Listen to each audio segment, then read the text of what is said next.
다시 시작하겠습니다. 분명히 녹음을 했는데 갑자기 멈춰져가지고 다시 해야 될 수밖에 없어요. 다시 봅니다. 시편 67편을 보면 표제어가 나오죠. 표제어를 보게 되면 시 곧 노래라는 거예요. 기시감이 있죠, 여러분? 이미 아까 했던 건데 다시 반복하는 거예요. 이 말은 무슨 말이라고 했어요? 곡. 네? 곡 말아. 네, 시를 지었는데 곡조를 붙여서 노래로 불렀다라는 거예요. 우리 찬송가 75장이 바로 시편 67편을 내용으로 이렇게 찬양한 거거든요. 그 다음에 인도자를 따라 현악에 맞추었다는 건 뭐예요? 인도자를 따라서 현악기에 맞춰가지고 노래를 불렀다는 거죠. 이 시편 67편은 7절의 짧은 내용으로 되어 있지만 내용의 핵심은 뭐라고요? 복이란 무엇인가라는 거예요. 복은 바로 하나님의 얼굴을 비추시는 거라는 거죠. 그 복에 대해서 오늘 살펴볼 건데 먼저 1절을 먼저 읽겠습니다. 1절. 하나님은 우리에게 은혜를 베푸사 복을 주시고 그의 얼굴빛을 우리에게 비추사. 네, 시편의 기자가 기도를 하는 거예요. 하나님께. 하나님 우리에게 은혜를 베풀어 달라는 거예요. 그래서 하나님이 은혜를 베푸셨는데 그 베푸신 은혜의 결과가 뭐라고요? 복이라는 단어로 나타났다는 거예요. 복이라는 단어는 히브리어로 뭐라고요? 바라크라는 건데 무릎을 꿇다, 축복을 주다, 찬양하다라는 거예요. 하나님께서 복을 그렇게 말씀하시고 있는데 그 복을 구약에서 뭐라고 표현하느냐? 그게 신명기 28장이었죠. 28장 1절과 2절 다시 한번 읽어볼게요. 내가 내 하나님 여호와의 말씀을 삼가 듣고 내가 오늘 내게 명령하는 그의 모든 명령을 지켜 행하면 내 하나님 여호와께서 너를 세계 모든 민족 위에 뛰어나게 하실 것이라. 내가 내 하나님 여호와의 말씀을 청종하면 이 모든 복이 내게 임하며 내게 이르리니. 신명기 28장은요 하나님이 모세에게 율법을 주시고 나서 모세에게 하나님 말씀을 전하는데 복과 저주를 어떻게 받는 것인지를 얘기를 하는 거예요. 1절과 2절에서 하나님의 복을 받으려면 어떻게 한다고 그래요? 하나님의 말씀을 모두 다 지켜 행해야 된다는 거예요. 그 중에 하나라도 어기면 어떻게 되는데요? 저주받는 거예요. 그래서 이스라엘 백성이 저주받는 거거든요. 모든 걸 다 지키라는 거예요. 하나님이 이 말씀하신 의도는 뭐예요? 너희들은 저주받을 인생이라는 거예요, 사실. 아담과 하와 때부터 지금까지 예수를 믿지 않으면 저주받는 인생이에요, 사실 그게. 아무리 육신으로 잘 되는 인생을 살아 보여도 그 말씀 다 지켜 행하지 못하면 저주받은 인생이라고 하는 거거든요. 근데 그 복을 보자고요. 3절에서 14절까지 쭉 읽어볼게요. 성읍에서도 복을 받고 들에서도 복을 받을 것이라. 내 몸의 자녀와 내 토지의 소산과 내 짐승의 새끼와 소와 양의 새끼가 복을 받을 것이며 내 강주리와 떡 가죽 그릇이 복을 받을 것이며 내가 들어와도 복을 받고 나가도 복을 받을 것이니라. 여호와께서 너를 대적하기 위해 일어난 적군들을 내 앞에서 패하게 하시리라. 그들이 한 길로 너를 치러 들어왔으나 내 앞에서 7길로 도망하리라. 여호와께서 명령하사 내 창고와 내 손으로 하는 모든 일에 복을 내리시고 내 하나님 여호와께서 내게 주시는 땅에서 내게 복을 주실 것이며 여호와께서 내게 명령하신 대로 너를 세워 자기의 선민이 되게 하시리니 이는 내가 내 하나님 여호와의 명령을 지켜 그 길로 행할 것임이니라. 땅의 모든 백성이 여호와의 이름이 너를 위하여 불리는 것을 보고 너를 두려워하리라. 여호와께서 내게 주리라고 내 조상들에게 맹세하신 땅에서 내게 복을 주시고 내 몸의 소산과 가축의 새끼와 토지의 소산을 많게 하시며 여호와께서 너를 위하여 하늘의 아름다운 보구를 여시사 내 땅에 때를 따라 비를 내리시고 내 손으로 하는 모든 일에 복을 주시리니 내가 많은 민족에게 부어줄지라도 너는 꾸지 아니할 것이요 여호와께서 너를 머리가 되고 뿌리가 되지 않게 하시며 위에만 있고 아래에 있지 않게 하시리니 오직 너는 내가 오늘 네게 명령하는 내 하나님 여호와의 명령을 듣고 지켜 행하며 내가 오늘 너희에게 명령하는 그 말씀을 떠나 좌로나 우로나 치우치지 아니하고 다른 신을 따라 섬기지 아니하면 이와 같으리라. 네, 신명기 28장을 보게 되면 여러분 14절까지가 좋은 내용이에요. 복이에요. 참고로 신명기 28장은요 68절까지 되어 있거든요. 그럼 나머지 15절에서 68절까지가 뭐냐? 하나님의 말씀을 지키지 않으면 이렇게 저주를 받을 거라는 내용이 훨씬 더 많다라는 거예요. 근데 아까 우리가 읽었잖아요. 복을 내용을 읽었는데 여러분 복 내용을 보면 어때요? 복 내용을 보면 별거 없어요. 그렇지 않아요? 뭐 복 내용을 보면 막 수십 배, 수억 배 너희가 하면은 조금만 노력만 하면 수십 배, 수억 배 뭐 결과물을 얻는다는 내용이 있습니까? 그런 게 없어요. 예, 그걸 복이라고 안 한다고 하나님은 뭐라고 해요? 자녀의 수가 많고 토지의 소산이 많고 가축의 수가 는대요. 그게 재산이 많아. 예, 근데 이렇게 되기 위해서는 하나님 뭘 주셔야 돼요? 농작물이 풍성해지려면 비잖아요, 비. 비를 내려주시는데 이스라엘은 이른 비와 늦은 비가 있거든요. 계절이 우리나라하고 다르기 때문에. 이른 비와 늦은 비가 때에 따라서 와야만 토지가 소산물을 내요. 토지가 소산물을 내야만 그 짐승들이 풀을 먹고 자라기 때문에 짐승의 수가 느는 거예요. 근데 이렇게 늘어도 어떻게 돼요? 적들이 쳐들어와가지고 전쟁이 나게 되면 아무 소용없죠. 그렇기 때문에 하나님께 이 대적들을 막아주시는 거, 그거 자체를 지금 뭐라고 말하는 거예요? 이 모든 거를 복이라고 얘기하는 거, 바라크. 근데 왜 이게 복이냐? 신명기 28장 아까 읽었는데 10절 한번 보세요. 10절 다시 한번 보세요. 땅의 모든 백성이 여호와의 이름이 너를 위하여 불리는 것을 보고 너를 두려워하리라. 네, 이건 뭐예요? 무슨 말이에요? 땅에 이스라엘을 제한 뭐 다른 나라들이 이스라엘이 이렇게 때에 따라서 열매를 맺고 짐승들의 수가 늘어나고 적들이 쳐들어오지 않도록 하나님이 보호하시는 걸 보고 다른 민족들이 진짜 하나님은 진짜 이스라엘의 하나님이 진짜 하나님이구나 라는 걸 알게 될 거라는 거예요. 네, 그게 복이라는 거죠. 우리도 내심 기대하는 게 뭡니까 솔직히. 우리가 우리의 모습을 보고 다른 사람이 예수를 믿으면 저렇게 잘 먹고 잘 사는구나 라는 것을 알게 하는 거. 근데 구약은 여러분 끝까지 뭐라고 했어요? 그림자라고 했죠. 예, 이렇게 많은 내용이 있는 것 같이 보이지만 신명기 28장에서 내용을 보면 그냥 뭐예요? 자기가 노력한 만큼 자기가 거두는 걸 복이라고 얘기한다고요. 근데 여러분 이렇게 복의 내용을 그렇게 이해하고 있으면 어떤 결론에 다다를까요? 네? 어떤 결론에 다다를까요? 결과물을 놓고 보면 부자가 하나님의 복이라는 거죠. 부가. 그쵸? 가난은요. 하나님이 저주를 받아서 낸 게 가난이라고 이해할 수밖에 없다고요. 근데 제가 여러분에게 누차 말씀드렸죠. 하나님께서는 그 복이 무엇인지 설명하기 위해서 일례로 이렇게 든 것뿐이에요.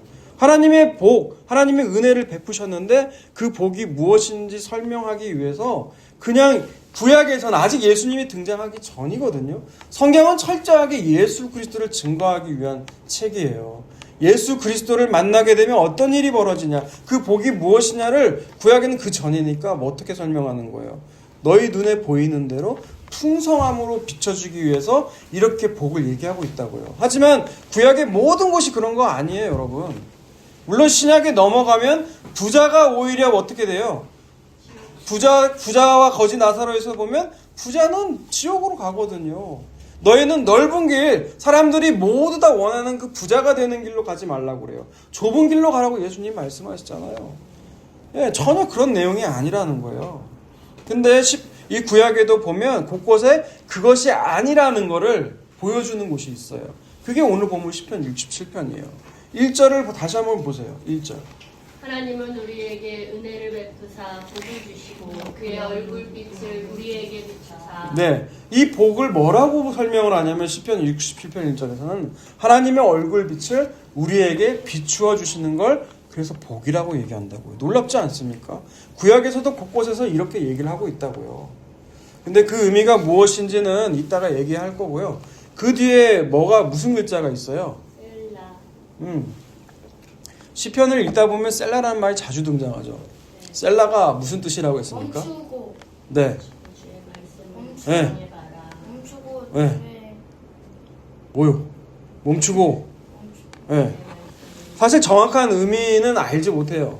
그런데 대개 문장 끝에 이 셀라라는 단어가 쓰이면 여기서 멈추고 들으라는 뜻이에요. 잠시 멈추고 앞의 내용을 깊이 한번 생각을 해보라는 거예요. 근데 앞에 내용을 보면 뒷 내용과 이어져 있는 것처럼 문장이 대부분 그렇게 셀라가 쓰이는데 보면 문장이 끝나거든요. 뭐 합니다라고 하든지 다로 끝나요. 근데 여기는 비추사로 끝나죠. 근데 이게 사실 히브리어 원문을 보면 문장이 다 이렇게 끝나요. 뭐 어떻게 하냐면 하나님은 우리에게 은혜를 베풀어 주셨다. 그가 우리에게 복을 주셨다. 그의 얼굴빛을 우리에게 비추어 주셨다. 이 세 가지의 의미를 깊이 묵상하는 거예요. 생각하는 거예요. 하나님에게 은혜를 베풀어 주셨는데 그 은혜가 뭘까? 그 은혜의 결과로 복을 주셨는데 그 복이 뭘까? 자꾸 생각을 하는 거예요. 묵상을 하는 거죠. 그럼 하나님 얼굴을 비추셨다고 하는데 얼굴을 우리에게 비추신다는 의미가 뭘까라고 묵상하는 거예요. 그러면 하나님의 은혜와 복과 얼굴빛을 우리 이스라엘이죠. 1차적인 청중은. 그리고 말씀을 듣는 우리에게 비추어 주시면 어떤 일이 발생하느냐. 그게 2절과 3절이에요. 2절과 3절이 있습니다. 시작. 주의 도를 땅 위에 주의 구원을 모든 나라에게 알리소서. 하나님이여 민족들이 주를 찬송하게 하시며 모든 민족들이 주를 찬송하게 하소서. 네, 새 번역을 보면 이렇게 번역합니다. 온 세상이 주의 뜻을 알고 모든 민족이 주의 구원을 알게 하여 주십시오. 하나님, 민족들이 주님을 찬송하게 하시며 모든 민족들이 주님을 찬송하게 하십시오라고 해요. 그러니까 이스라엘은 여러분 제사장 나라예요. 이스라엘이 제사장 나라가 된다는 것은 하나님의 뜻을 이스라엘을 통하여서 비춰주신다는 거거든요. 하나님께서 이스라엘을 돌보심으로 말미암아 모든 나라에게 주의 뜻과 구원이 어떤 것인지 알게 되고 주의 뜻과 구원을 알게 되면 온 세상 온 민족이 주를 찬양하게 될 거라는 거예요. 그러니까 시편 67편 1절에서 3절의 내용을 요약하자면 하나님의 은혜와 복과 얼굴을 비춰 주심을 통해서 이스라엘만 복받고 사는 게 아니라는 거예요. 이스라엘을 통해서 온 세상을 복을 받게 되는 게 하나님의 궁극적인 목적이라는 거예요. 계속해서 4절을 읽어볼게요. 온 백성은 기쁘고 즐겁게 노래할지니 주는 민족들을 공평히 심판하시며 땅 위의 나라들을 다스리실 것임이니이다. 네, 4절에 온 백성은 기쁘고 즐겁게 노래한다고 그래요. 찬양한다는 거죠. 여기서 나온 온 백성은 누구냐? 아까 2절과 3절에서 이스라엘을 통해서 주의 뜻과 그의 구원이 무엇인지 알게 된 그 모든 자들을 얘기하고 있는 거예요. 근데 이들이 찬송하는 이유는 뭐 때문에 그런다고요? 민족들을 하나님께서 공평히 심판할 거래요. 그리고 뭐예요? 땅 위의 나라들을 하나님께서 공평하게 다스릴 것이기 때문에 찬양한다는 거예요. 자, 5절과 6절 읽습니다. 하나님이여 민족들이 주를 찬송하게 하시며 모든 민족으로 주를 찬송하게 하소서.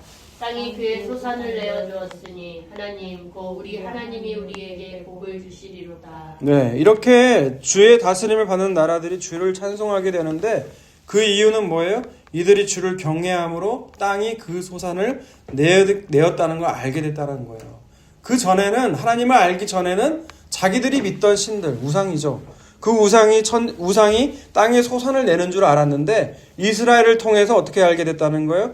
천지를 만드시고 창조하시고 다스리시는 구원하시는 그 하나님이 바로 우리 주님이신 걸 알게 되었기 때문에 찬송한다는 거예요. 그러므로 7절 보세요.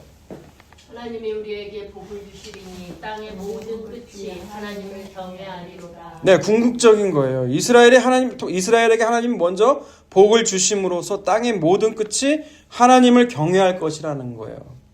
그런데 문제는 뭐예요? 이스라엘이 신명기 아까 우리가 봤죠. 28장. 복과 저주 중에 뭘 받아요? 저주를 받잖아요. 하나님의 말씀을 다 지키지 못하잖아요. 그죠?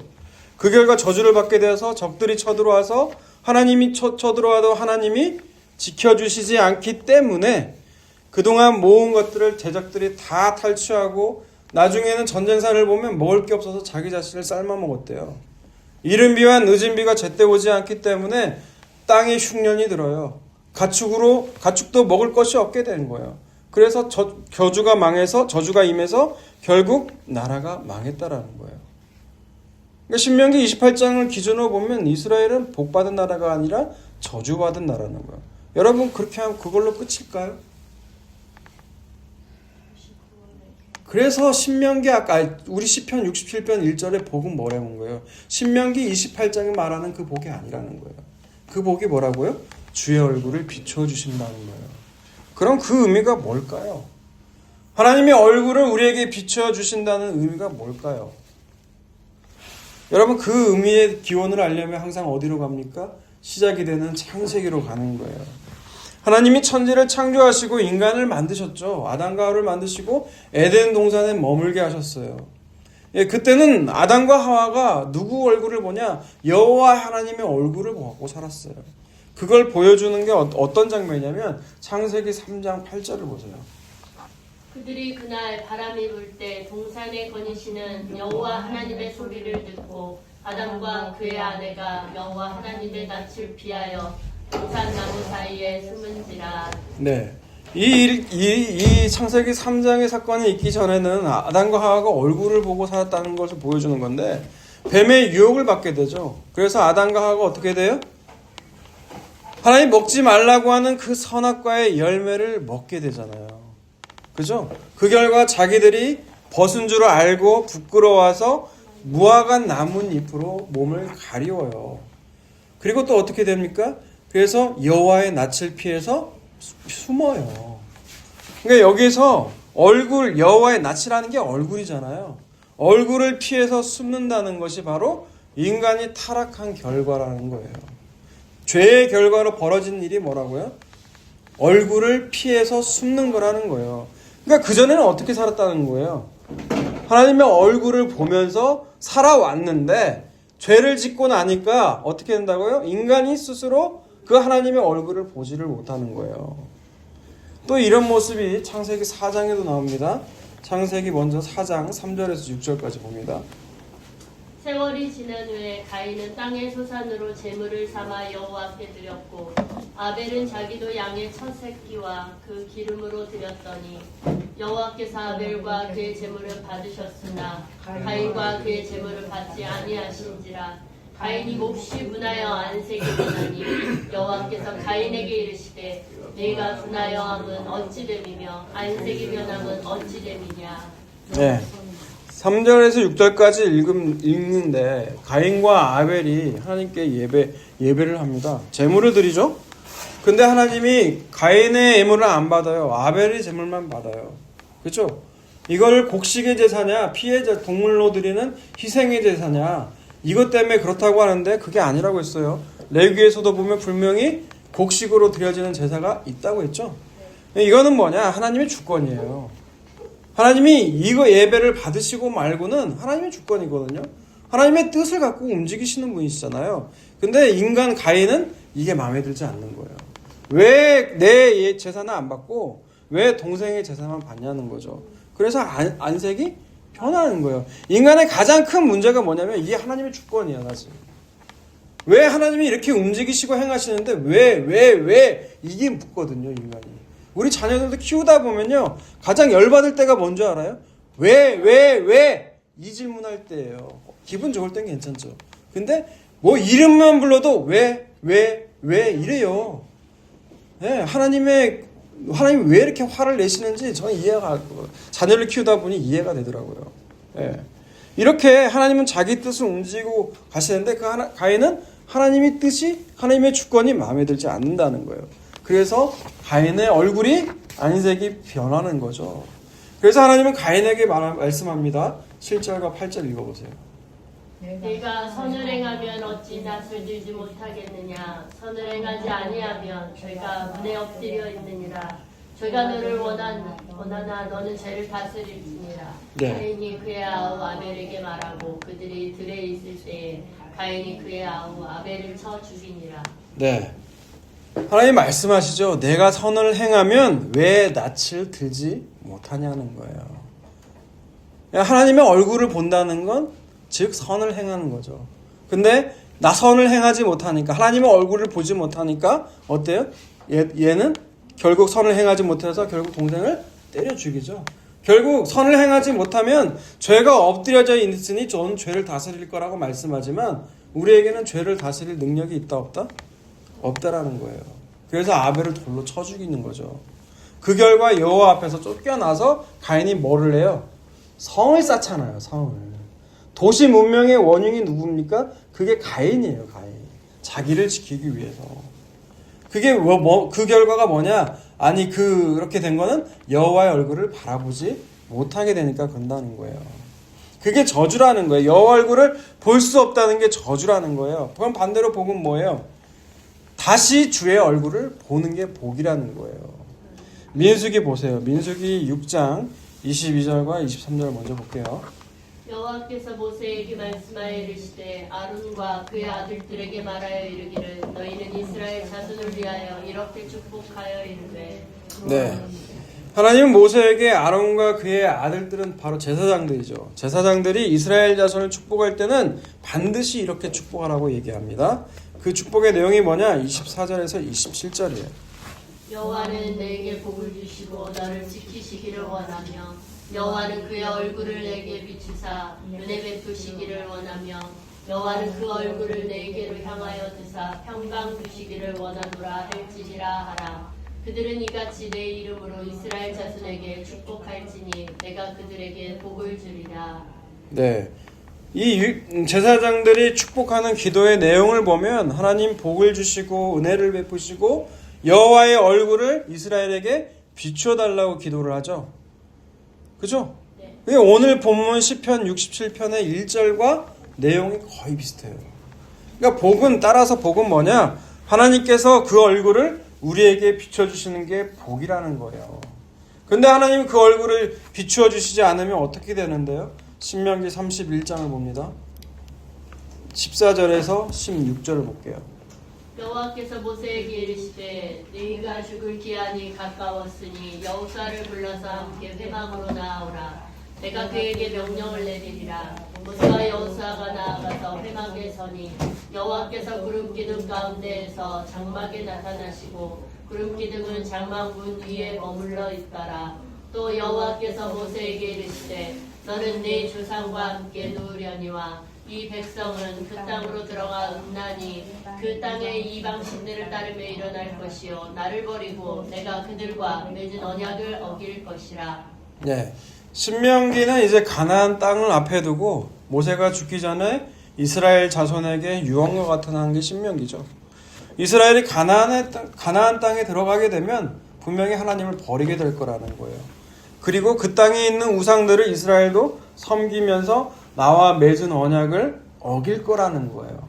그러면 어떻게 될까요? 17절과 18절을 보세요.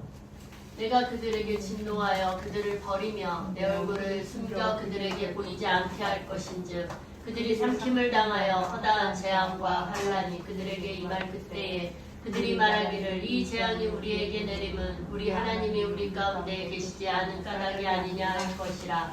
또 그들이 돌이켜 다른 신들을 따르는 모든 악행으로 말미암아 내가 그때 반드시 내 얼굴을 숨기리라. 네.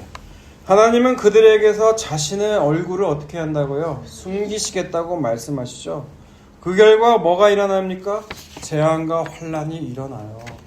그러니까 결론은 뭐냐? 주의 얼굴을 숨기는 게 저주라는 거예요. 그리고 반대로 복은 뭐냐?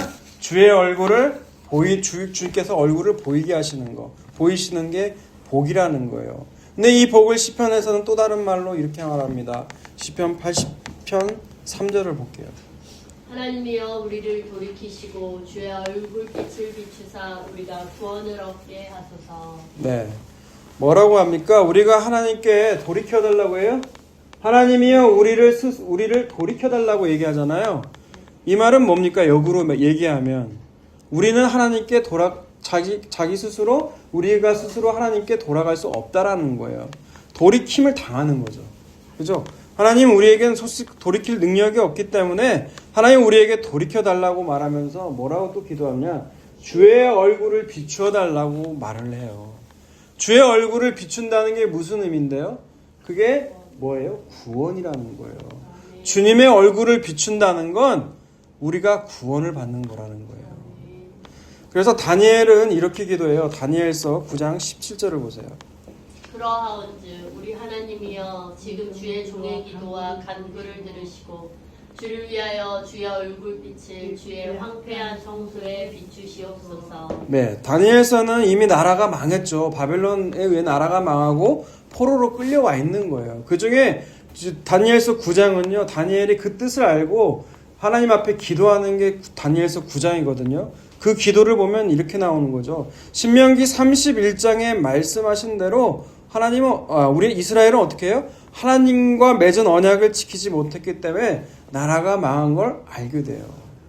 이것이 하나님께서 그 얼굴을 숨기셨기 때문에 더 이상 이스라엘을 향해서 얼굴빛을 비추시지 않아서 일어난 결과라는 걸 알게 돼요. 그걸 다니엘이 알고 기도를 하는 거예요. 뭐라고? 주의 얼굴빛을 주의 황폐한 성소에 다시 비추어 달라는 거예요. 우리 죄의 결과로 숨기신 그 얼굴빛을 우상 숭배로 무너진 그 주의 성소에 다시 비춰달라고 기도하고 있는 거라는 거예요. 그리고요, 우상 숭배로 무너진 그 주의 성소를 회복시키기 위해서 숨기신 주의 얼굴빛을 다시 비추기 위해서 누가 오세요? 그래서 예수님이 이 땅에 오시는 거예요. 이 땅에 오셨는데 주의 얼굴빛을 다시 이스라엘에게 우리에게 비춰주시게 오셨는데 어떻게 되었어요? 마가복음 14장 65절 보세요. 어떤 사람은 그에게 침을 뱉으며 그의 얼굴을 가리고 주먹으로 치며 이르되 선지자 노릇을 하라 하고 하인들을 손바닥으로 치더라. 네, 여러분 이 장면 이전에 어떤 장면이 나와요? 예수님이 예루살렘에 입성하시면서 호산나 호산나 주의 자손이 어서 오시옵소서 환영했다고요. 왜 환영했어요? 이 환호하던 사람이 왜 그 예수의 얼굴에 침 뱉고 조롱하고 주먹을 쳐요? 왜 쳐요? 왜 침 뱉어요? 내가 원하는 예수가 아니니까 그런 거예요. 내가 기대했던 예수가 아니니까 어떻게 해요? 인간은 그 예수를 욕하고 저주한다는 거예요. 여러분이 간절히 기도했어요. 근데 그 기도한 것들이 들어주지 않아요. 계속해서 들어주지 않아요. 반대로 가요. 새 삶이. 그러면 어떻게 돼요? 여러분 삶 가운데는 반드시 예수를 침뱉고 저주하고 예수를 잡아 죽일 자로 이 모습처럼 똑같이 나온다는 거예요. 그럼 그동안 누구를 믿은 건데요? 예수를 자기가 원하는 것들을 실현시켜 주실 분. 내 기도를 드시고 내 기도대로 응답하실 사람이 누구다? 예수라고 생각한 거예요. 여러분 그걸 성경이 뭐라고 해요? 그걸 우상이라고 한다는 거예요. 여러분 하나님은요 자기의 뜻을 갖고 움직이시는 분이에요. 우리가 하나님이 인격적이신 분이라고 하죠. 인격 캐릭터라는 건 하나님도 우리처럼 다 성격이 있어요. 자기 뜻과 목적이 있다고요. 여러분의 기도대로 하나님이 움직이신다면요 여러분 그건 하나님이 아니죠. 하나님은 자기 뜻과 목적이 있는데 전혀 그게 아니에요. 근데 그 모습이 이루어지지 않으면 어때요? 우리는 그를 향해 침뱉고 저주한다고요. 똑같아요. 다를 게 전혀 없어요. 그래서 예수님은 어떻게 해요? 그 십자가에서 결국 죽임을 당하시잖아요. 역으로 주의 얼굴을 다시 보이신 곳이 어디예요? 바로 그 십자가라는 거예요. 십자가. 그 십자가에서 주의 얼굴을 본 사람들은 이제 어떻게 살아갈까요? 빌립보서 말씀을 읽고 마치도록 합니다. 빌립보서 2장을 봅니다. 5절 읽어볼까요? 5절에서 너희 안에 이 마음을 품으라. 그 그리스도 예수의 마음이니 그는 근본 하나님의 본체시나 하나님과 동등됨을 취할 거로 여기지 아니하시고 쭉 있습니다. 오히려 자기를 비워 종의 형체를 가지사 사람들과 같이 되셨고 사람의 모양으로 나타나사 자기를 낮추시고 죽기까지 복종하셨으니 그 십자가에서 죽으심이라. 이러므로 하나님이 그를 지극히 높여 모든 이름 위에 뛰어난 이름을 주사 하늘에 있는 자들과 땅에 있는 자들과 땅 아래에 있는 자들로 모든 무릎을 예수의 이름에 꿇게 하시고 모든 입으로 예수 그리스도를 주라 시인하여 하나님 아버지께 영광을 돌리게 하셨느니라. 아멘. 예, 주의 얼굴을 다시 비추시게 되면 여러분 우리의 죄악이 뭔지를 알게 돼요. 우리 죄악이 뭔데요? 그냥 그 예수를 뭘로 알아들어요? 내 소원을 이루어주는 그런 분, 하나님을 내 소원이나 내가 원하는 걸 이루어주시는 분이라고 알게 되는데 그 하나님의 얼굴을 비춰주시면 그 죄악이 죽어지는 자리가 어디라는 거예요? 그게 십자가라는 거예요. 그 십자가의 주님을 알게 되면 어떻게 되는데요? 예수 그리스도의 마음. 예, 그는 근본 하나님이시잖아요. 하나님의 아들 하나님이셨지만 하나님의 아들로서 이 땅에서 섬김을 받고 살았나요? 아니에요. 오히려 섬기셨어요. 자기를 죄의 대속물로 많은 사람을 위한 대속물로 자기 몸을 들이셨다고요. 예수 믿는 사람들 똑같이 예수님처럼 그런 삶을 살게 된다는 거예요. 그게 예수를 주로 신한다는 거예요, 여러분. 말로만 주여 주여 하는 것이 아니라 그게 바로 예수를 주로 신하여 죽기까지 낮아지는 그 마음으로 살아가게 되는 것, 내는 것. 여러분, 그것이 바로 주의 얼굴을 다시 비추심이라는 거예요. 여러분, 그렇게 살 수 있는, 살아가게 되는 우리 모두가 되시기를 주님의 이름으로 축원합니다.